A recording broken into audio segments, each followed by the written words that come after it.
Notre panel de ce matin, les figures plurielles du sujet dans un monde contemporain, dans des mondes contemporains accélérés et digitalisés. On avait prévu ce panel bien avant la pandémie. Vous imaginez à quel point le sujet est d'actualité. Hein? Quelles sont les formes contemporaines de la modernité, les nouvelles figures du sujet? Comment travailler à la vie bonne pour toutes et tous face aux injonctions qui pèsent sur l'individu? L'aliénation temporelle qui fragilise sa capacité de s'inscrire tant dans le lien que dans la déprise entre passé, présent et avenir. Comment les nouveaux médias sociaux et plus globalement les nouvelles technologies contribuent à cette émergence des figures plurielles du sujet. Les dimensions corporelles, affectives, spatiales, environnementales de l'expérience humaine, les disparités entre l'Est, l'Ouest, le Nord, le Sud sont-elles négligées et occultées dans ce monde totalement unifié, mais aussi, on pourrait dire en ce moment, fragmenté. Donc, cette table ronde qui vise à faire dialoguer des perspectives philosophiques, anthropologiques, sociologiques, psychologiques et écologiques, éclaire la construction des figures multiples du sujet et met en débat les enjeux sociaux, politiques sous-jacents à la transformation radicale des mondes contemporains et voir comment la contribution des histoires de vie et des approches narratives contribue et participe à ces transformations. Simon, qui devait être avec nous ce matin, tout de même était vraiment un peu dans une, je dirais presque logique prémonitoire, même si le phénomène était déjà présent. Il est professeur de sociologie à l'Université de Nevada à Las Vegas. Et on a parlé de rencontres tout à l'heure. Eh bien, moi, j'avais eu l'occasion de rencontrer Simon au Centre de recherche international sur les sociétés et les individus hypermodernes avec Michel Aubert lorsque nous étions tous les deux en sabbatique en 2014. Il est co-auteur du livre The Senses in Self, Culture and Society. De cette rencontre en 2014, a été issu un livre édité par Michel Aubert, À la recherche du temps, individus hyperconnectés, société accélérée, tension et transformation. Et vous voyez que c'était déjà dans les bases de nos échanges et de nos discussions qui ont mené jusqu'à cette table ronde aujourd'hui. Donc, toute l'histoire de notre rapport au temps, qui est marquée par une progressive accélération des rythmes de la vie, l'avènement des nouvelles technologies de la communication, le triomphe du capitalisme financier, un ensemble de phénomènes comme ça qui amènent à vivre dans l'instantanéité, l'immédiateté et l'urgence. Donc, c'est le livre qui a été publié dans lequel Simon a écrit un chapitre qui se titre « Le soi terminal, infantile, produit de la société hypermoderne ». Par la suite, Simon a publié un ouvrage qui s'appelle « Le terminal self », n'est-ce pas ce à quoi on ressemble en ce moment quand on se regarde, le temps qu'on passe devant nos écrans. Donc, la pandémie a rendu d'une terrible actualité, je dirais, cette conception du soi terminal, où on dit que les gens qui vivent dans les sociétés occidentales, particulièrement, passent de plus en plus de temps à interagir avec un terminal et à interagir avec les autres au terminal, parce que le moi émerge de l'interaction avec les autres. Cette interaction de plus en plus omniprésente et obligatoire avec les terminaux incite un soi terminal, c'est-à-dire un lien d'orientation sociale et psychologique qui sont ajustés à cette logique terminale. Donc, afin de retracer le profil de ce soi terminal, ce livre examine comment 5 paramètres uniques du terminal incitent des ajustements particuliers chez les utilisateurs, transforment leur perception de la réalité, leurs expériences de soi et leurs relations avec les autres. Donc, combinant une théorie interactionniste traditionnelle, la dramaturgie de Goffman et l'approche hypermoderne à la française, à l'aide d'exemples tirés de la vie quotidienne. Le livre examine les ajustements, les manifestations, les conséquences et la résonance de l'appareil avec l'appareil numérique. Alors, c'est une contribution qui va nous manquer ce matin, mais je voulais quand même en dire un mot pour montrer à quel point cela met la table à notre sujet ce matin. Donc, selon Simon, ces ajustements infantilisent les utilisateurs et il propose des stratégies pour faire face à ces risques auxquels sont confrontés le soi terminal et la société. Ces risques se rapportent à la subjectivité, aux besoins de reconnaissance, à leur capacité décroissante dans les interactions en personne et leur capacité décroissante de conserver le contrôle des technologies terminales. Alors, voici un peu l'introduction que l'on aurait eue avec Simon, belle source d'inspiration. J'aimerais maintenant présenter Jennifer qui va nous donner un petit aperçu dans un premier temps de sa contribution. On va faire un peu un rapide tour juste pour vous mettre en appétit et vous donner just to give you a little glimpse of what we will discuss this morning. So Jennifer Whitmer is professor of sociology at California State University. Her research focuses on the relationship between technology and experience of self, gender, sexuality in hypermodernity.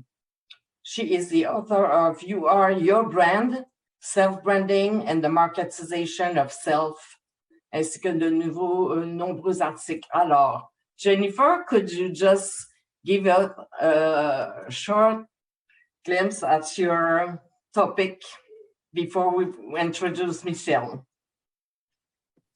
Yeah, hello. Thank you for having me. As Isabel mentioned, I'm an associate professor at California State University, Stanislaus. I've spent a lot of time looking at selfhood and digital labor and coming from an interactionist perspective. And that's what I'm going to be focusing on today.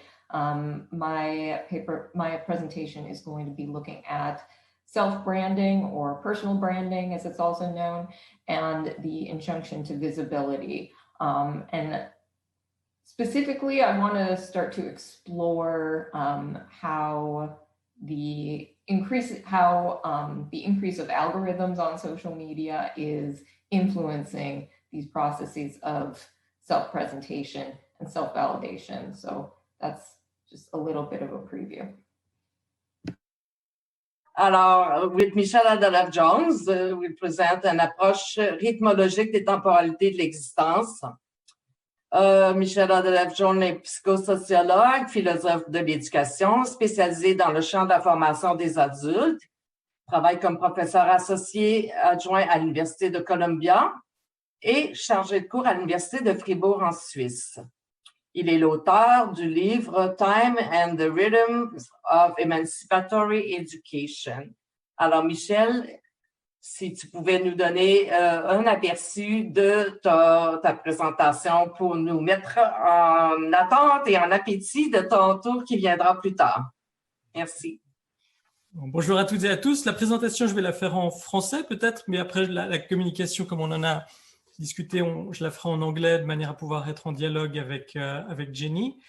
Donc, dans cette présentation, je décrirai un peu comment je suis passé du travail que je fais depuis 20 ans dans le champ des histoires de vie en formation à une réflexion sur la question des temporalités, la dimension critique d'un travail sur le rapport au temps et les enjeux qui se posent lorsqu'on veut penser les processus de transformation dans une perspective rythmique, puisque c'est ce sur quoi je travaille maintenant depuis une dizaine d'années. Et donc, je vais essayer de donner un petit peu des bases pour voir quel est l'intérêt et comment procéder pour approcher la question des processus transformateurs et notamment émancipateurs dans une perspective qui prenne en compte les rythmes du quotidien et les rythmes de l'existence.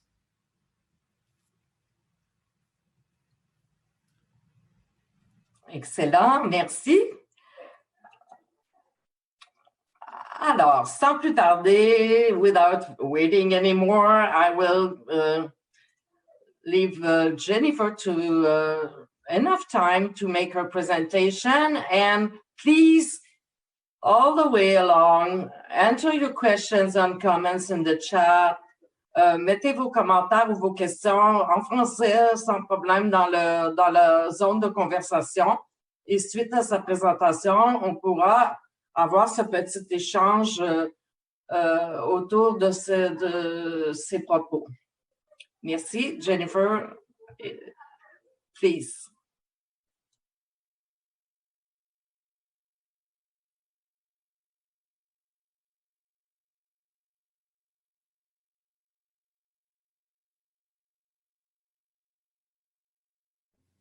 Right, thank you very much. And thank you everyone for accommodating my monolingualism. When Isabel originally contacted me back in 2019 about being a part of this symposium, I was really excited to get to talk about these new forms of subjectivity that we're seeing in our current moment. Throughout my career, I've had a very strong interest in how social conditions give way to new ways of thinking about the self and how that impacts processes of self-presentation and self-validation. In particular, I've been really fascinated by the processes of self-presentation in online spaces. And over the past 10 years, one thing that has really stood out to me is the commodification of the self through the construction of the self as a brand in digital spaces. And so in this presentation, I want to explore personal branding and how it relates to the injunction to visibility under hypermodernity. The sociologist of visibility, Andrea Briganti, refers to visibility as sort of a double-edged sword. On the one hand, visibility is a necessary condition for social validation, but it can also be a force of surveillance and control, as anyone with a rudimentary understanding of Foucault would tell you. Drawing on interactionist theory, I would like to talk a little bit more about how people may experience this tension between visibility as a source of validation and visibility as a source of control when engaging in public performances of the self on social media, and how we might start to see these processes impacted as we shift from a web characterized by more networked interactions, so many to many, to a web in which interactions are increasingly mediated algorithmically, leading individuals to seek validation not from their imagined audience of other people, but seeking recognition and validation from the media platforms on which they present themselves. So I've got two screens, so if I look weird moving my head from side to side, that's why. So starting off, let's talk a little bit about what I mean when I talk about personal branding. Personal branding refers to the intentional construction of a public persona for the purpose of material gain. And over the last 20 years, the idea of branding oneself or building a personal brand has become really commonplace advice for people hoping to make their marks in professional and creative careers. And the literature on self-branding has looked at self-branding in a variety of different professions: music, fashion, even academia and activism. Traditionally, branding refers to the process of creating a personal connection between individuals and consumer items by connecting cultural meanings to those consumer items. To brand the self applies this process, shrinks it down to an individual level, encouraging workers to take an entrepreneurial approach to the self, seeing the self as kind of a business or a product to be marketed. Through self-branding, the individual comes to see not only their skills and talents as a source of economic value, but the self as a whole, applying market standards to evaluations of their personality, lifestyle, and affective relationship. Now, practically speaking, the process of self-branding entails that branders engage in unremunerated promotional labor, sharing details of their lives and interacting with an audience of fans and followers on social media platforms. As communication scholar Alice Marwick puts it, the information that self-branders disclose must be safe for work, personal, but not too personal, still capable of carrying some kind of promotional message. Ultimately, in order to develop these relationships successfully between the self and the audience, a self-brand needs to appear to reflect the individual's passions, resonating as authentic to the audience. I know some people kind of think of that idea of the authentic self-brand as being maybe an oxymoron, but that's only if you're thinking about authenticity in a sort of extra social way, as some kind of core to be expressed. If we look at authenticity as a social construction, we can see that increasingly authenticity is constructed as increasingly in the current moment, we're seeing authenticity being aligned with market forces. And so it may seem a little bit counterintuitive, but it aligns with these new ways of constructing authenticity. The idea of personal branding really started to take off in the late 90s, and you can see this in this Google Ngram chart. So starting in, so you see here in the late 90s, there's a giant leap in the amount of times you see the term personal branding in books. This is often attributed to this popularization of self-branding is often attributed to a 1997 article called The Brand Called You. This was featured in the publication Fast Company. And in this article, the author, Tom Peters, extols his readers to think of themselves as CEOs of Me Incorporated. So there you see that entrepreneurialism. But the social conditions that gave rise to personal branding were in place long before this idea began to spread in the late 90s throughout creative and professional industries. As Rosalind Gill describes, this entrepreneurial approach to the self arose in a context in which neoliberal economic shifts have made work increasingly precarious, even for professionals who have historically been insulated from the quote-unquote conditions of radical uncertainty that have long plagued working class laborers. In this context, personal branding arose as a means for allowing workers to take control over their economic futures, remaining competitive in a crowded labor market. If your credentials, your degrees, your experience is no longer enough to make you stand out in this crowded labor market, maybe you can build your relationships with others, build a reputation, capitalize on your personality and your lifestyle in order to remain competitive. Personal branding also relies in a context in which traditional sources of identity have declined and the process of self-construction has become more individualized. And I'll be talking about that a little bit more in just a minute. And the idea that individuals should promote themselves to a broad audience has been enabled by the spread of technologies that enable self-promotion in the first place. So social sharing platforms like YouTube, Instagram, and Twitter signaled a shift to a new media regime characterized by the sharing of content between many people to many people. This allowed for a handful of content creators to reach large audiences by managing a public persona. And although these results were not necessarily typical, and many content creators have labored in obscurity, the promise of reaching a wide audience intensified an injunction to visibility, which enjoins individuals to engage in a continuous production of self.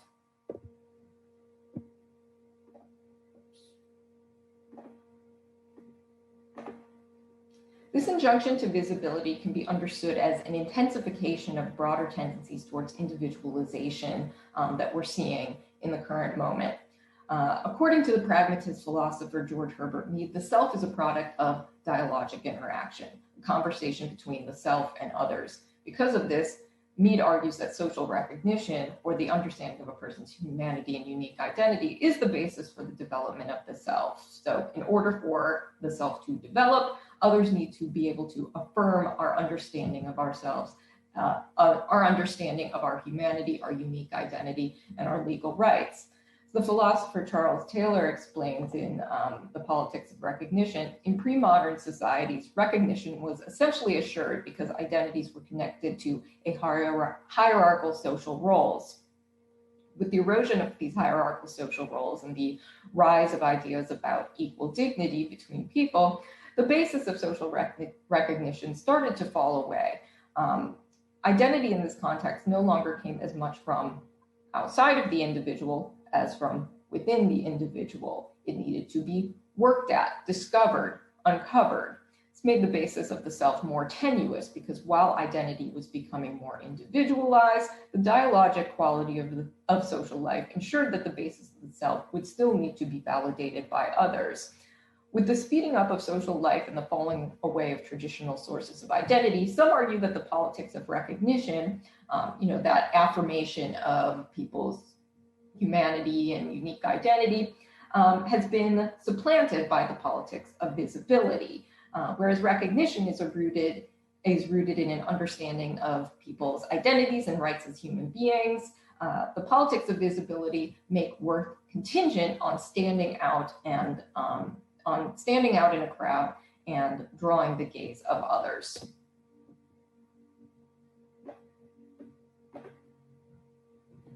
Albert Haroche argued that this injunction to visibility has intensified since the 1960s, and particularly in the 1990s and the early 2000s, with the development of mass media and omnipresent technologies that induce a continuous and unlimited production of self. Personal branding, with its emphasis on constructing a public persona, is really a product of this intensification. The spread of social media in the early 2000s ostensibly allowed anybody to be able to garner an audience, and this was celebrated in public media as a democratization of media power. Using social sharing technologies, the story went, individuals could take control over their image and invest in their future by capitalizing on their personal reputations. But despite this rhetoric of increased control and democratization, the technological affordances of social media may actually contribute to a decrease in control over one's image. The work of sociologist Erving Goffman, I think, is useful for understanding this decrease in control. Goffman famously compared self-presentation to a performance. So as we enter different scenarios, we work to successfully stage a character. Because the self arises through interaction, we will play different selves in different settings. Our ability to successfully perform the self is contingent on being able to control the flow of information to our audience. We bring attention to information that upholds our performance and hide information that contradicts our self-performance. But as communication scholar Dana Boyd described, the technological affordances of social media remove the performance of self from that context.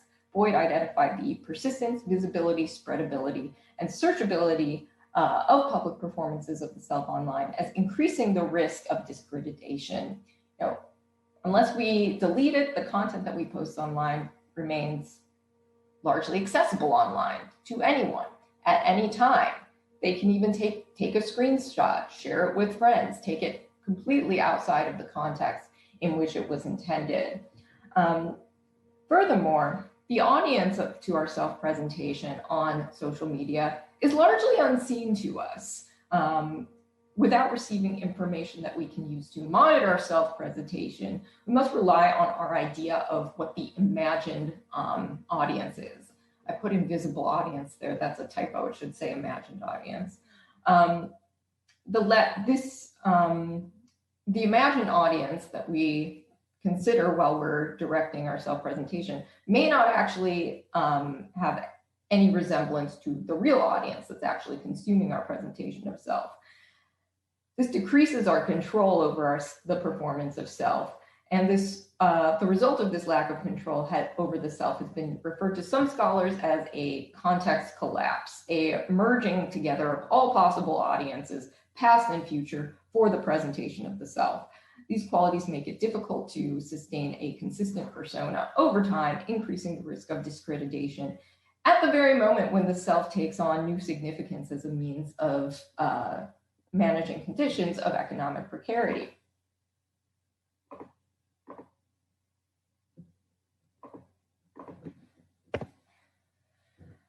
The affordances of social media threaten to destabilize the self by making the self hypervisible, so increasing that degree of surveillance and control. But inherent in the presentation of self online is also the threat of social invisibility and the resultant damage to the self.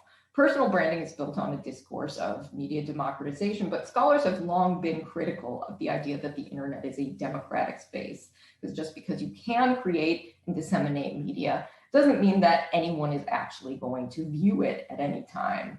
As Briganti, the sociologist of visibility, describes, as communication technologies enlarge the field of the socially visible, visibility becomes a supply and demand market. At any enlargement of the field, the question arises of what is worth being seen at which price, along with normative questions of what should and what should not be seen. These questions are never simply a technical matter, they are inherently practical and political. In a web dominated by monopolistic media companies like Facebook, operated by algorithms that are shrouded in secrecy, these claims to democratization hold even less weight. Social media algorithms compile mathematical data about users' behavior in order to predict what content will be personally relevant to their interests, thus shaping what content is being viewed by any given individual. Malgahayes and Yu argue that this represents an entanglement of gatekeeping and surveillance. It's a hierarchical network in which many see the content of a few personally relevant content producers and a few see the data of many.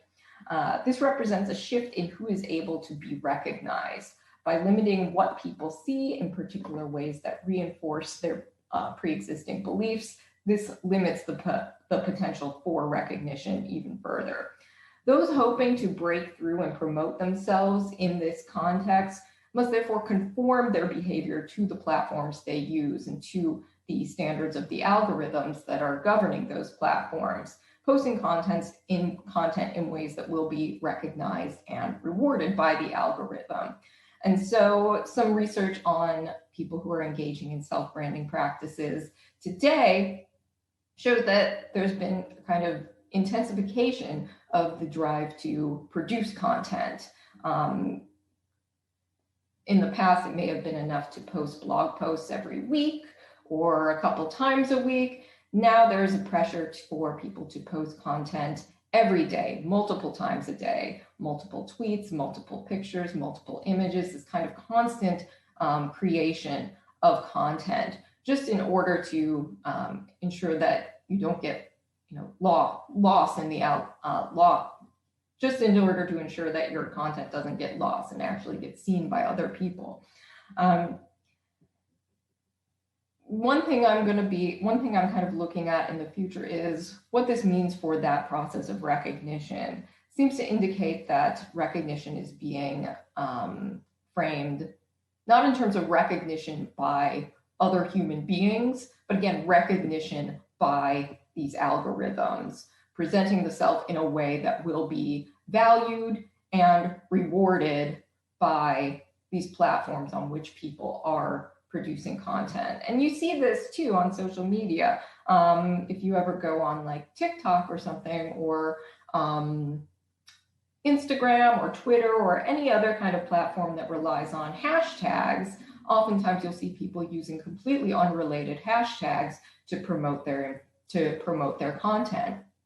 This doesn't necessarily make any logical sense to the human beings that are, looking at your content, but the algorithms will, if you use popular hashtags in order to promote your content, even if it's irrelevant, that will be rewarded by the algorithm. So this is something that I want to be exploring a little bit more in the future. And just to wrap things up,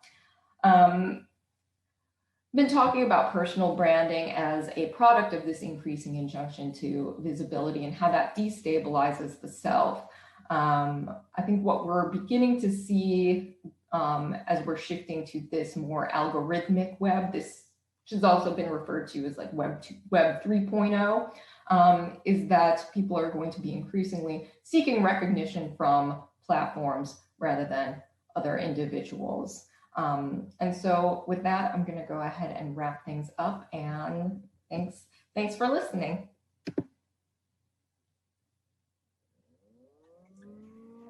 Thank you very much, Jenny. What a topic! What a topic representing tremendous and rapid change over the recent years, and all of us who has contact with the youngest generations, we see they are fully in these worlds. Yeah, that's a good question. I guess I see these tendencies and these shifts as being more characteristics of a intensification of modern tendencies rather than something that it's beyond modern tendencies.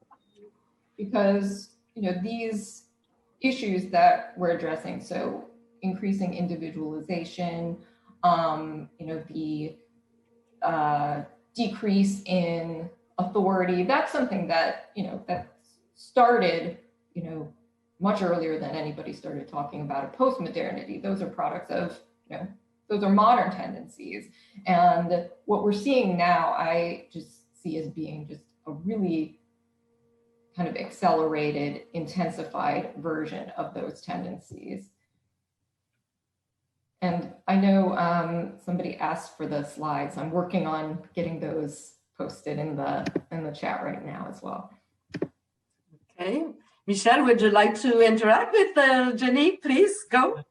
Well, thank you, Jenny, for the presentation. I mean, it was really, we discussed as we prepared this symposium, we already discussed in advance, but I was not expecting necessarily some connection that I made as I was listening to you. I think among the things I've noted listening to you, well, first, the theme of authenticity that is omnipresent when we, work on life history, whether raising questions about whether what we are writing is authentic and what is authenticity and so on. And so I find it very fascinating to see how the problematic that you have introduced bring us to revisit and re-question the matter of authenticity.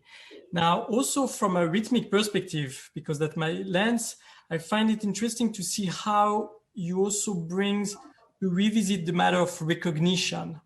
Because yes, when we write and share narrative, we are seeking for recognition, we are getting recognition that it's constructive from an identity perspective. And what you are showing is that by using new platform, for also seeking recognition, the rhythms involved have changed because there is this kind of compulsive behavior that goes with the ongoing search for recognition that has to do with the quality of the medium. That makes that we always have to be on the top of the feed, on Twitter or whatever. And so there is this kind of compulsive dimension that goes with it that change and shift the rhythm through which we get recognition and for how long it lasts in a way. And I think that's interesting to see that dynamic as an existence in itself, that is also interesting to discuss. And also maybe the last point I'll say to connect also with a presentation made yesterday about the ethical dimension associated with the use of life narrative.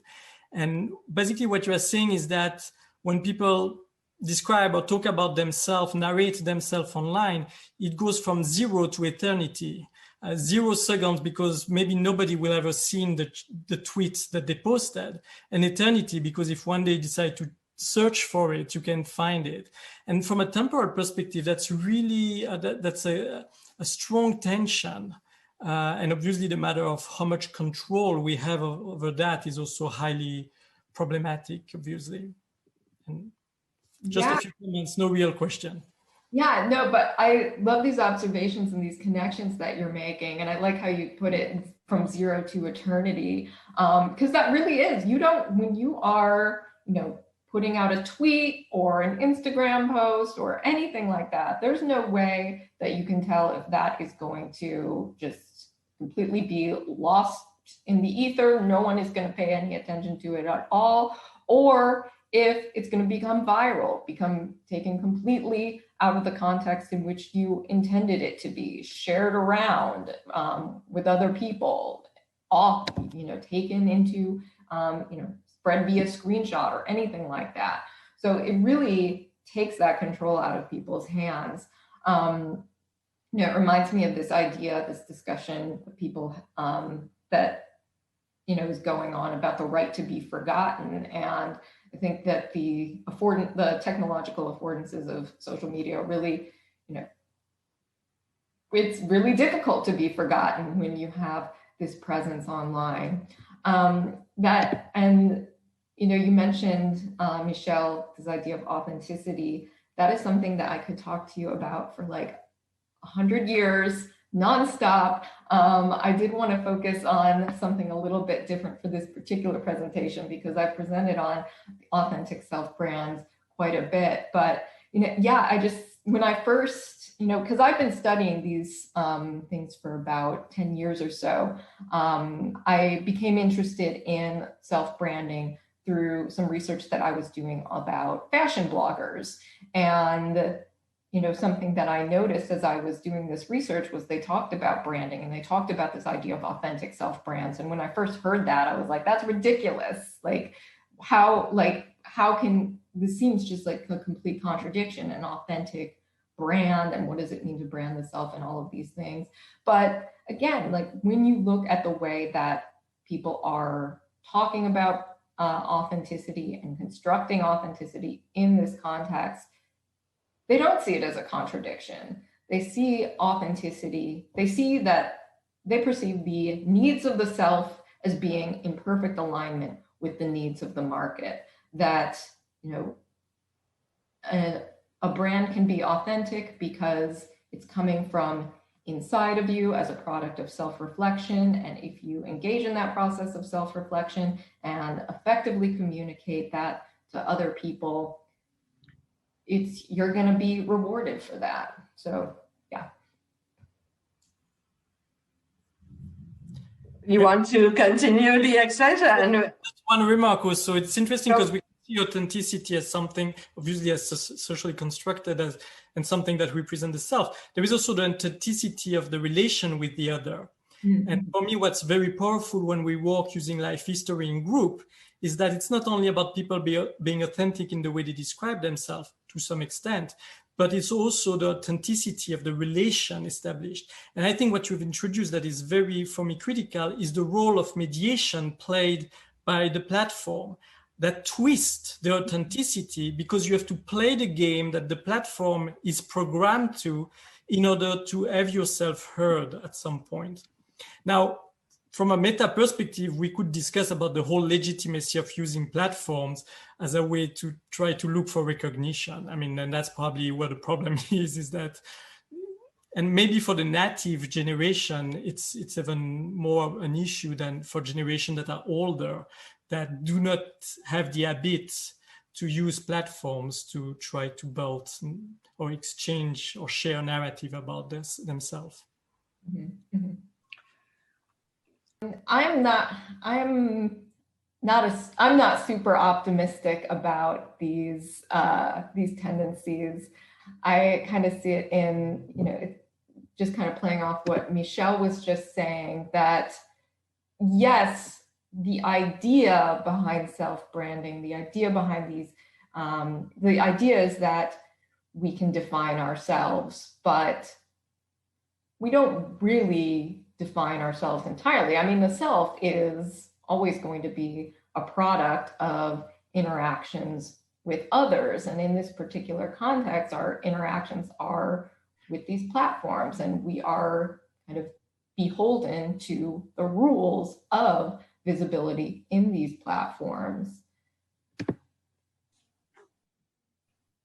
Yeah, I see somebody asked about what going viral is. That just means spreading far and wide. So, you post a tweet and then it gets, 50,000 retweets and, it goes on the news and it becomes like a meme and it becomes part of the cultural consciousness. That's what we mean by going viral. Well, that's Trump. The next question asked by Jacques Réaume is, what about Trump? Trump was exactly this kind of self-branding Twitter? Yeah, I guess, yeah, he's got that media savvy, I guess. That's one of the things that was, that a lot of people, that appealed to a lot of people about Trump was that he was able to perform that authenticity. Oh, he's doing whatever he wants. He's not beholden to like these political standards and these standards of political correctness. So I definitely see some of these tendencies in the Trump model. Just before we go to Michel, I would like to just stress one point, the difference between, the Trump type of self-branding, I would say extreme case, but still someone who actively fabricates a persona online. But for the more ordinary people using Facebook this is not the matter of constructing a branding for precise purpose. Is it business or whatever? It's kind of ordinary life. So how does this make a big difference to you from your point of view? Yeah, I know that, I've talked about personal branding as kind of spreading and becoming popularized, but yeah, I think a lot of the time when, I know when I'm on Facebook, I'm not thinking about necessarily building my brand or anything. This isn't necessarily the foremost of everybody's mind as they're, interacting on social media. But we do still see some of the same kinds of tendencies, that the interaction can be taken out of context, that we may post something on Facebook, and because it's being viewed by both our family members and our friends at work and our old friends from school, we still see those collapsed contexts and the difficulty of kind of managing the presentation of self. So I think there's still some of those same risks of discreditation, those same risks of invisibility, those same risks of just being taken out of context.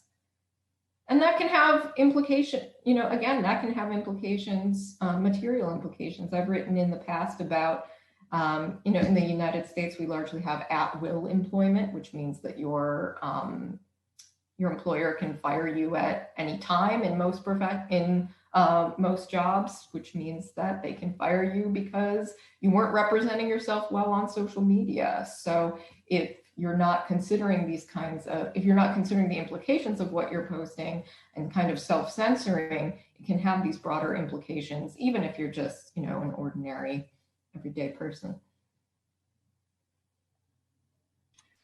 Yes, I think we should move on to Michel before time flies again, but still we can go on with the comments and questions at the end, and maybe there will be some more links between your two presentations. So Michel, I will leave it up to you now to share your screen if you want, or... Yes, thank you, Isabel. I'm going to also, I just uploaded again the presentation if people are more comfortable looking at it through as a PDF. It's in French. And I also want to say that I can easily respond in French and react in French for those who don't feel like expressing themselves in English. So let me just now share the right window. Obviously now it's not there anymore. Here we go.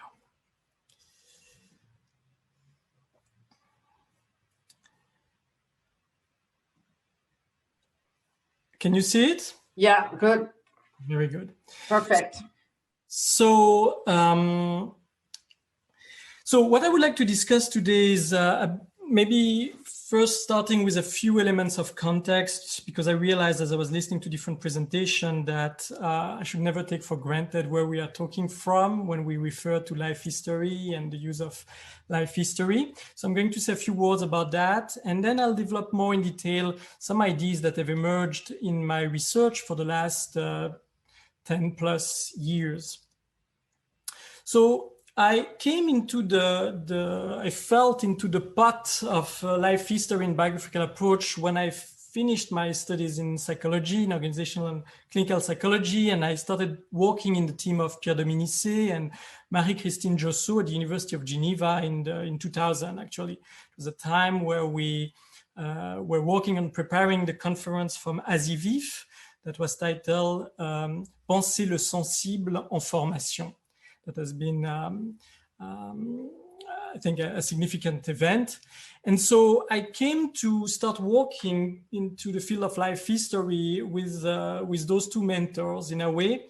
And so for me, the meanings that I associate with the use of life history and biographical approach, and more specifically, what Pierre Dominici called educational biography, connects with a lot of what has been obviously presented during those past few days, using life history as a way to do research, but at the same time also to enter into an educational process with adult learners, providing them with the opportunity to share orally and also in written format their life narrative in a way that allows to gather information about learning processes, for instance, but also as a way to reflect and exercise some form of critical self-reflection on one's own assumptions as we think about how we present ourselves and how we understand the succession of events throughout one's life.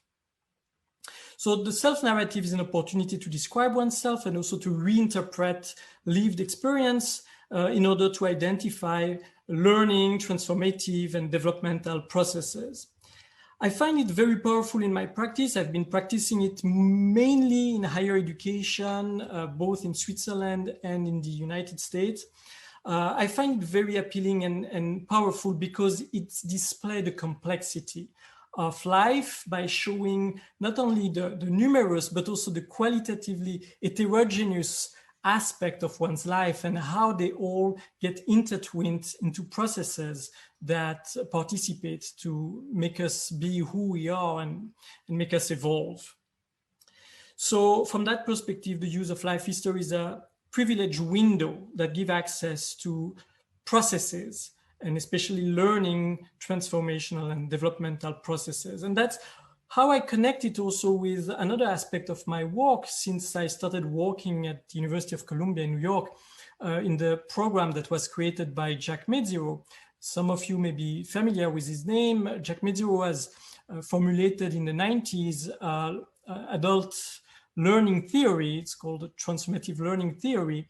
That became very popular. It's now actually the theory that is the most often referenced in the field of adult education, at least in English. And so I refer to his theory because when we work using life history, we access transformational processes and we reflect on transformational processes. And in a way, Mézières' theory gives a framework to think about how we can reflect, how we can understand and interpret such transformation in one's life.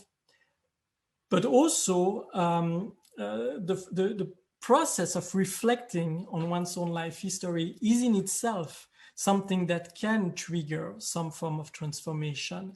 And so for me, it's also interesting and important to see the work on life history as a trigger for transformational learning.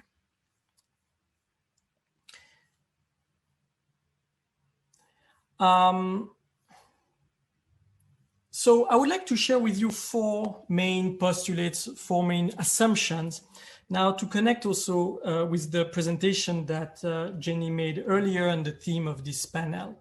And first I'd like to start by claiming that in my opinion, the way we relate to time, the way we experience time should be, if it's not already the case, a critical dimension of the way we relate to formation, education, and human development more broadly. And so in my own journey, I came to that realization toward the end of my PhD. My research was about the concept of critique in education. And what I realized that when you are interested into critical processes, well, there is obviously a history of critical theories and a history of the evolution of the meaning of the idea of critique from the philosopher of antiquity until the social critique of today. And so nowadays, actually, social critique is targeting, for instance, environmental issues and the issues of hegemony and domination that interfere with the way we relate to the natural environment. But I think it's also a heuristic to conceive our environment not just from a spatial perspective, but also from a temporal perspective. And some sociologists have already, there's a fair amount of sociologists who contributed on that. And I think reflecting on the way we relate to the multiple temporalities that populate the world we are living in is critical, including to reflect on the power dynamics that they express or they manifest. And I think that the presentation of Jenny earlier was very powerful to demonstrate the fact that the use of new media, new technologies has an impact on the way we experience some form of temporalities of our existence, including the temporalities involved in recognition process, for example.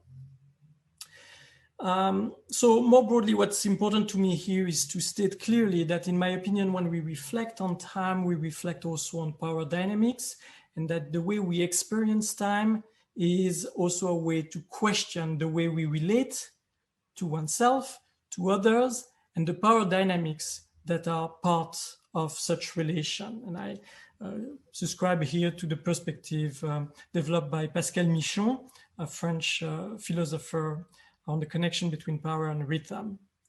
Now, more specifically, when we refer to educational temporalities, I would like, actually it goes beyond educational temporalities, but I would like to distinguish two aspects of how we can think critically about our relation to time. The first one has to do with the conflicting experience that we may have with the temporalities of our lives. And for people in education, the reflection around that aspect emerged, for instance, with the literature on alternance, a literature that emerged in the 70s to reflect on how learners and educators can articulate rhythms and temporalities that belongs to different environments. For example, work environment versus formal education environment, and how we can bring learners to learn to negotiate the time they spent in school with the time they spent at work in specific dispositif called alternance. Now, from an existential perspective, there is also what Gaston Pinault discussed in his fundamental book from 2000. Now I have a blank about the title, obviously, Temporalité en formation, where he discussed the concept of schizochrony. Schizo, from the Greek, which is divided, and chrony, chronos. So the experience of divided time. And that is an experience that we all do, especially now that we are experiencing social life from the very own private place where we sleep, eat, and live.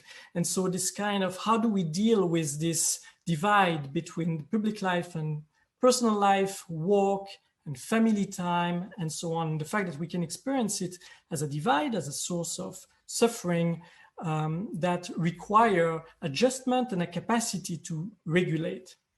Now, other people have discussed such matters. I also would like here to pay my due to Pascal Galvani, a French colleague who has been working in Quebec for decades, who mentioned the concept of kairos, also to discuss those specific time of one's existence that bring shift, that trigger significant transformations.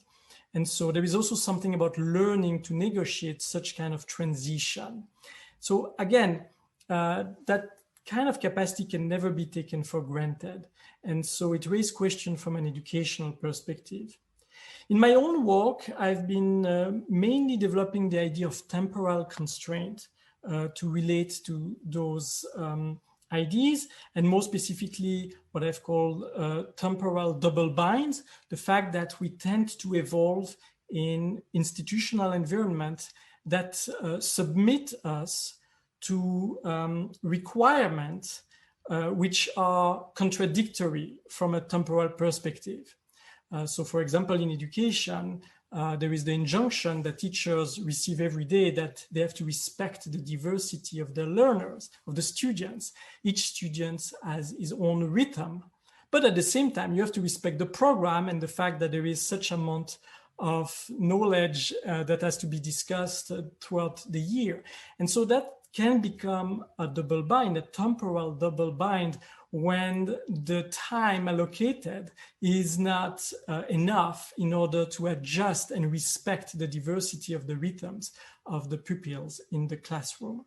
And so such kind of double binds, temporal double binds, are experienced by probably most of us, but it can drive us literally crazy when it becomes dominant.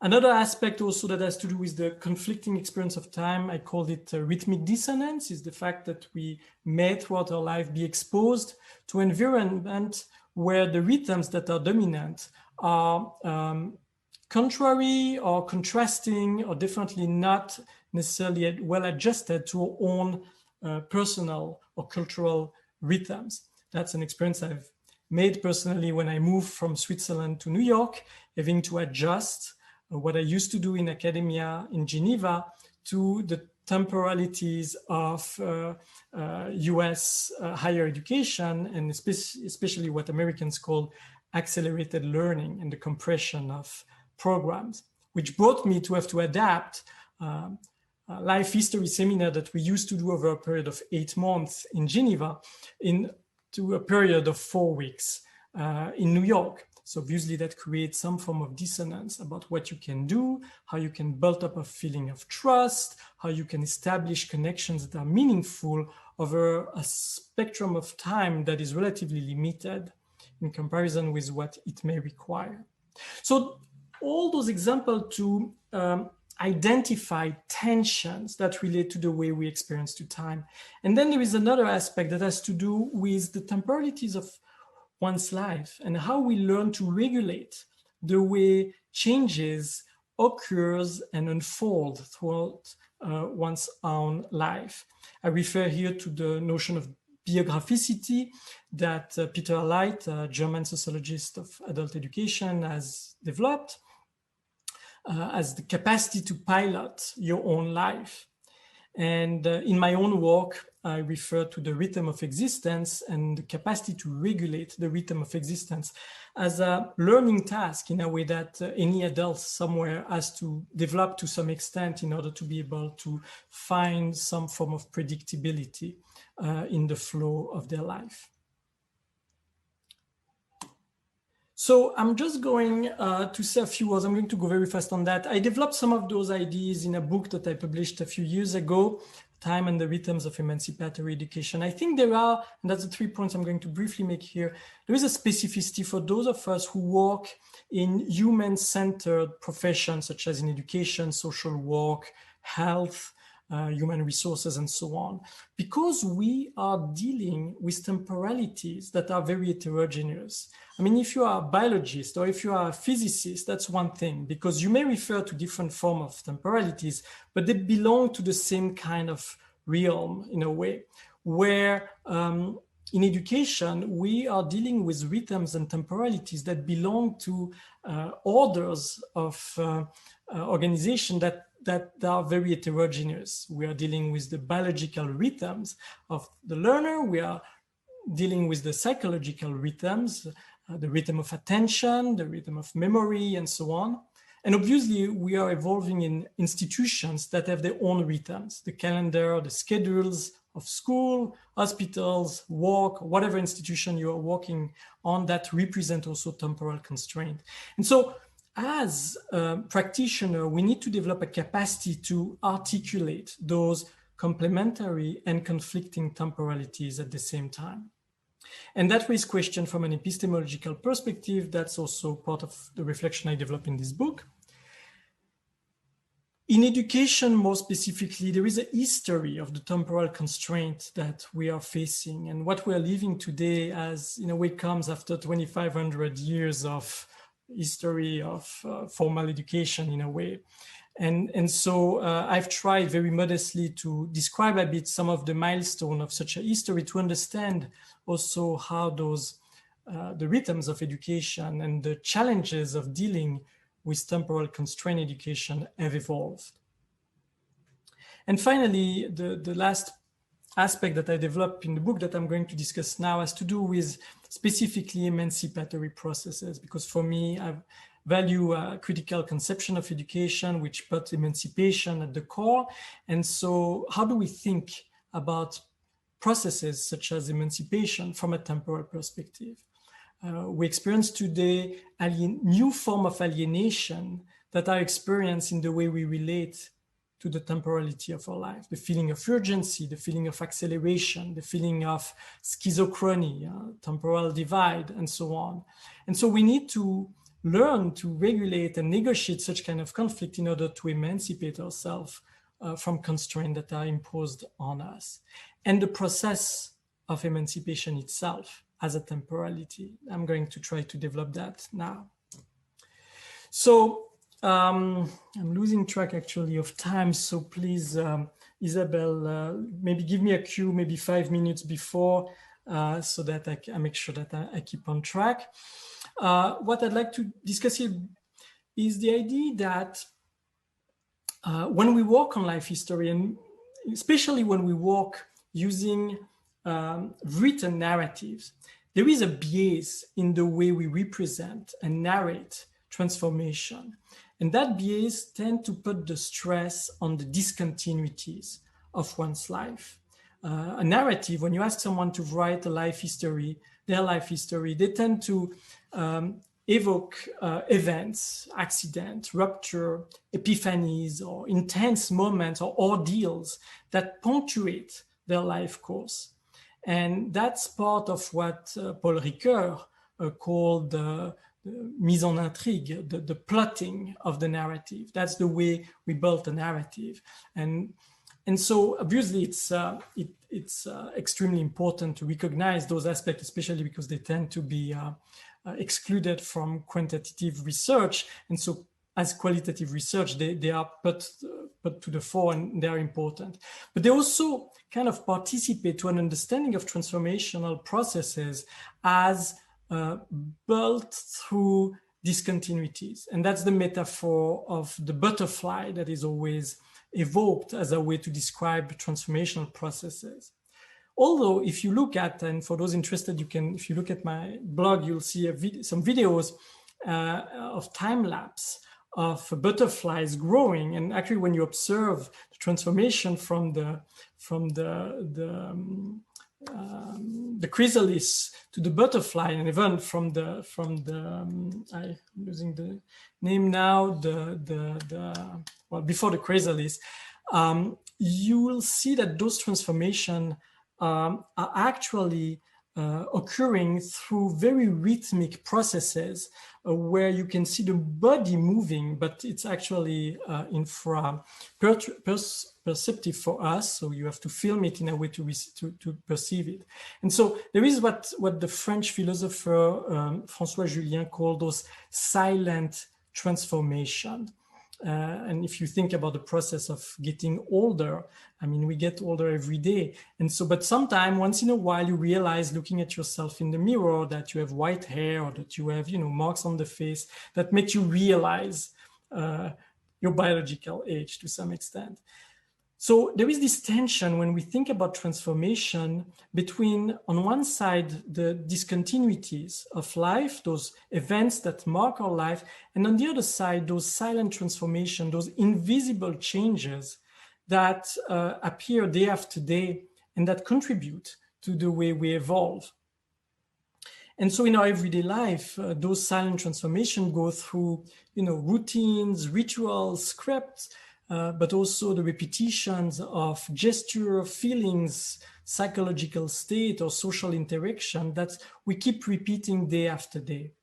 And I think for that point of view, to connect also with the experience of the pandemic that we are all experiencing right now, there is something fascinating with this experience beyond this tragic aspect, obviously, which has to do with the fact that it's a transformation occurring in slow motion to some extent, because we can observe day after day changes that occur that we are not sure whether or not they are going to remain or they are going to be erased, but they are part of something, and we know for a fact that getting out of that crisis will be marked by some form of transformation, whether psychologically, individually, or socially and politically. And so for me, thinking about the work we do using life history, it's crucial to think about the complexity of transformational process, having those two aspects in mind, the continuity of transformational processes and the discontinuities involved in it. And that's what brought me also to value the reference to rhythm theory, because rhythms really allowed us to think about those two aspects in a way that is articulated. And finally, I'll just mention about emancipation here a few words. In the book, I developed the idea that emancipation obviously is a process, but it's a rhythmic process. We don't get to be emancipated once for all in one's life. Emancipation is something we have to sustain throughout the life. And I've tried to develop the idea that such a rhythmic process oscillates between autonomy and dependence. And to some extent, we are all evolving through that tension between autonomy and dependence. And sometimes we regress, sometimes we progress, sometimes we're able to reinforce the autonomy, and sometimes we are facing dependence, especially as we are aging and getting older. And so I think it's interesting and stimulating to see emancipation as any other educational process. We can think about professionalization, for example, as a rhythmic process that built up on a pattern between autonomy and dependency, and that goes also through experiences that are reproduced. And in the book, I mentioned transgression as one of those patterns. I'm not going to develop that now because I'm kind of losing track, but I'm pretty sure I'm far beyond in my time. It's a problem when you get into the flow. I just would like to say now a few words about rhythm. I think it's important, and that's what I've tried to do for the last 10 years, to conceptualize how we can think about the rhythm of life beyond the metaphorical representation. And metaphors are extremely powerful and important, but I do believe that it has to be conceptualized in a way that goes beyond analogy and metaphor, because they have their own limitations. And here I just would like to refer to an author, Pierre Sauvanet, who among others have written about rhythm theory, but in this case specifically he argued that those three criteria, structure, periodicity, and movement, allow to define any form of rhythmic phenomena. And he illustrates that with this beautiful painting from Paul Klee called Rhythmics. And so I'm going to go very brief on that, but just to illustrate a bit what I'm trying to say when I mention the rhythm of one's life and the rhythm of transformation. So here you can see there's three elements. The first is structure.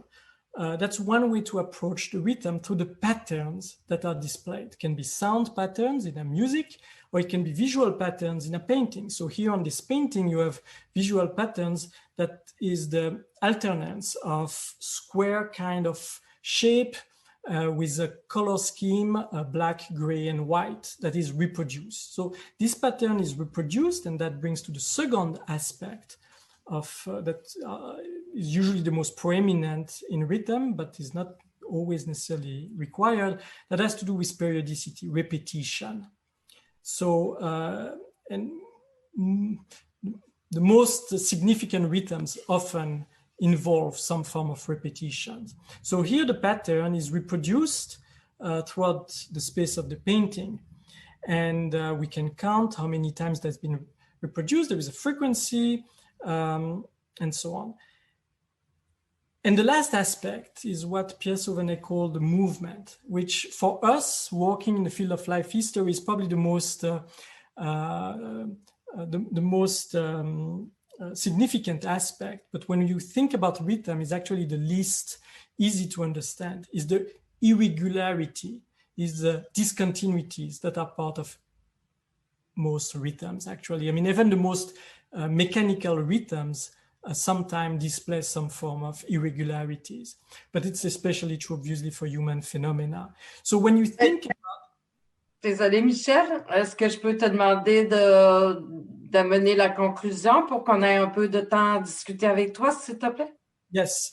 So what I would like just to finish this slide here is to say that when you think about the way we experience transformation in one's life, my assumptions, my claim is that the way we transform ourselves rely on the reproduction of specific patterns in the way we feel, patterns in the way we think, patterns in the way we behave, patterns in the way we relate with each other. And those patterns are reproduced and they evolve in a way that go through discontinuities, and that refer to the movement, what I call the biographical movement, that punctuate one's life. So I won't discuss, maybe in the question section later, I'll discuss some of that. What I try to say in this slide is that embracing a rhythmological perspective when we walk through and using life history, open up new possibilities to think about how people learn, evolve, transform, and develop themselves. And so there are different concepts that can be used. I've written extensively on that, and I will put some references here for those who are interested to think about the rhythmic aspect in our life. And I do believe, and I will finish here, that there is a whole new form of praxis that has to be invented, conjugating the work on life history and biographical work that put the stress on the rhythmic movement of one's life with other form of methodologies that put the stress on the recurring, repetitive, everyday aspect of one's life that often tend to be neglected in some form of life narrative. To conclude, I've put a series of links here. If you would like to stay connected or if you're interested in reading more about that, including references and text I've been writing on the topic, and the slideshow also end with a bibliography for those of you interested to continue. We have been moving for the last year and a half on online teaching, online interactions, even in the effort to bring about emancipation with our students. We were completely mediated by technology, so we had to cope with that. I would be interested to hear Jenny first reaction to Michel's presentation, and then we go get some comments in the chat. Yeah, this was kind of exciting for me because I am not super familiar with rhythm theory, and so, but as you were talking, I was recognizing a lot of the same things that you were talking about are things that I've observed as well. This kind of simultaneity where there's this kind of blurring of context between, you know, your time in work and your time in education and your time in at home and all of these different kinds of things. And I also really thought it was interesting how you talked about how, you know, life histories tend to be talked about in terms of discontinuities, you know, these big events, but how do we get more into the focus on the everyday? And one thing I'm wondering, this is a methodological question, When it comes to looking at those kinds of more mundane, everyday experiences, I wonder if you've considered the use of, people's kinds of digital footprint in examining those kinds of things. People do talk about these everyday kind of mundane aspects of their life, and there is kind of this there is more of a record of that. So I'm wondering how that fits into, this understanding of life history.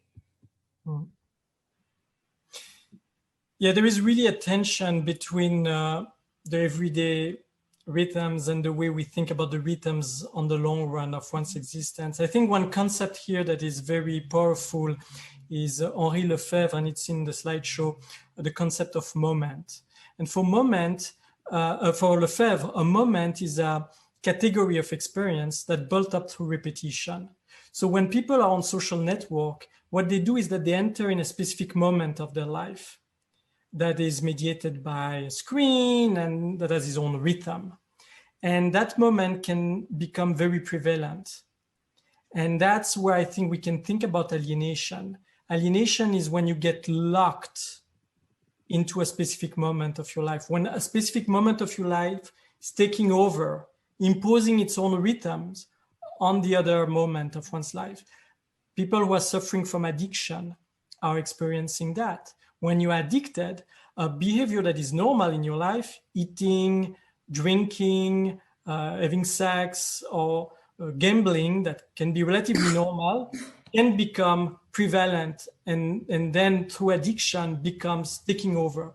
And so I think for me, that's the connection I make between the everyday life and the life as a whole, questioning what are the moments of one's life that are chosen as being meaningful and worth being invested in. When people go back to adult education later in life, they choose to re-enter into a moment of their life, formal education, and reproduce it. And so that's where I think an emancipatory work has to do, in the reflection, the capacity to reflect and take control over the rhythms that are part of the everyday activities, having the big picture of one's life. Yeah, and so talking about these questions of like emancipation and alienation, are you observing people having more control over their ability to do this or less control? What are your... I cannot, in my work, I cannot generalize because I'm working in small group that are not, statistically representing. But what I'm going to say briefly here is to say that for me, I'm questioned by the phenomenon of accelerated learning. That is a true tendency in North America, but also in Europe, of compressing educational program, formal educational program, in order to accommodate economical needs, the needs that adults have to go work and they cannot spend that much time in education. And that's a problem because compressing the programs reduce the amount of time you can spend and therefore the quality of the work you can do in terms of self-reflection, dialoguing, and so on. And so in my practice of using life history, for me, that's the main challenge. How do I accommodate 2-day session working on life history when I used to do that over weeks, for example? Mm-hmm. The old question, it's not new. It's a trend that emerged 30 years ago, but it raised critical question because there was a point where the work cannot be done in such an amount of time. Mm-hmm. Do you think that maybe we need even more than ever this reflection on biographical approaches in education, even with the youth? Especially. I think one of the critical aspects is to raise consciousness, not of the temporal constraint that people experience. There is no need to raise consciousness. People are fully aware of how much constraint they're experiencing, but on a way to make those constraints intelligible. And that's where I think there is something, I work on the idea of rhythmic intelligence to conceptualize that. So what are the knowledge and the skills required in order to reflect on those aspects in a way that allow for taking distance with it. Alors, pour TELUC, je ne peux pas trop me prononcer parce que j'ai malheureusement peu de connaissances sur TELUC pour prendre juste les questions dans l'ordre. Par contre, si vous êtes intéressé, j'avais publié récemment, c'est sur mon site, un entretien avec Christophe Grémion sur la question des rythmes, particulièrement dans l'apprentissage à distance. Et la spécificité d'une pensée rythmologique pour penser les enjeux de l'apprentissage à distance. Donc ça, je vous renvoie à un texte que j'ai écrit sur le sujet. En ce qui concerne la question de Agnès, oui, est-ce que la capacité de biographicité suppose de situer un niveau autre ou méta par rapport à la continuité d'expérience? Moi, je crois en quoi la rythmicité augmente la biographicité. Moi, je crois que de faire référence aux théories du rythme enrichit notre vocabulaire pour penser les temporalités de l'existence. Le présupposé dans mon livre, c'était que le vocabulaire qu'on a, l'imaginaire qu'on a des temps vécus est très pauvre aujourd'hui. Le temps, ça se résume à ce que la montre et les calendriers nous indiquent malheureusement. Et on manque d'un langage et d'un imaginaire pour penser les temporalités, c'est-à-dire la mesure des changements finalement qui nous arrivent. Et donc je pense que les théories du rythme nous permettent de renouveler ce vocabulaire, pas sur le plan seulement métaphorique, encore que c'est très important, mais aussi conceptuel. Hein. Et donc, c'est en ce sens-là, je pense, qu'une approche rythmologique peut enrichir notre compréhension de nos parcours de vie, parce que ça permet aussi de dépasser, comme je l'évoquais avant, la dimension strictement historique, événementielle des parcours, pour mettre en évidence la dimension périodique, faite de répétitions, qui sont naturellement pas les répétitions mécaniques, mais qui sont des répétitions d'expériences qui se reproduisent, qui mettent en évidence des patterns, des motifs.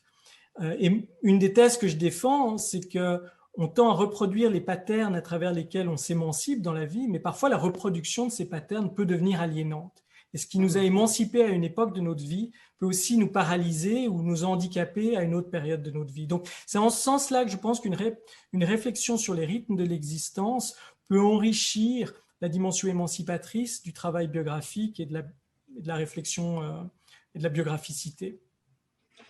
I would say maybe concluding about meaning, because we're talking about the meaning of life, the meaning of existence, the meaning of the moments, even of the present.